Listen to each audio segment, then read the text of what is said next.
1 Samuel 2 അധ്യായം 7 മുതൽ 8 വരെയുള്ള വാക്യങ്ങൾ.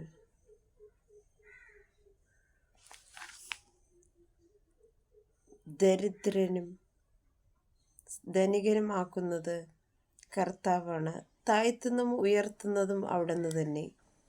ദരിദ്രനെ അവിടുന്ന് ധൂളിയിൽ നിന്ന് ഉയർത്തുന്നു, അഗതിയെ കുപ്പയിൽ നിന്ന് സമുദ്ധരിക്കുന്നു.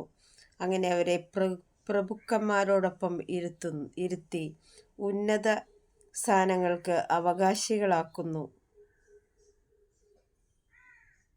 ഈ വചനത്തിൻ്റെ അനുഗ്രഹം ഞങ്ങൾക്കായി നൽകണമേ.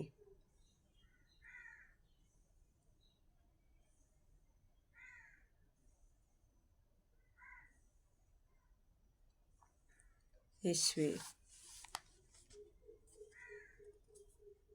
കർത്താവാണ് ഒരുവനെ ഏത് സ്ഥിതിയിലുമാക്കുന്നത്.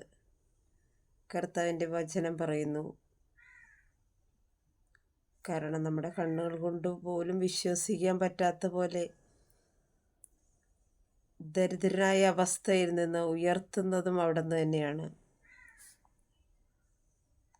നമ്മൾ വിചാരിക്കാത്ത പോലെ ഉന്നത സ്ഥാനങ്ങളിൽ ദൈവം നമ്മളെ ഇരുത്തും. നമ്മളുടെ കണ്ണുകൊണ്ട് പോലും കാതുകൊണ്ട് പോലും കേൾക്കാത്ത കാര്യങ്ങളായിരിക്കും ഈശോ നമ്മളിൽ പ്രവർത്തിക്കുന്നത്. ഈശോയെ, ഈ വചനത്തിൻ്റെ അഭിഷേകം ഞങ്ങളിൽ മാംസം ധരിക്കട്ടെ. ഈശോയെ, ഇത് കാണുന്ന എല്ലാ മക്കളെയും അനുഗ്രഹിക്കണമേ. യേശുവേ നന്ദി, യേശുവേ സ്തോത്രം. Hallelujah, hallelujah.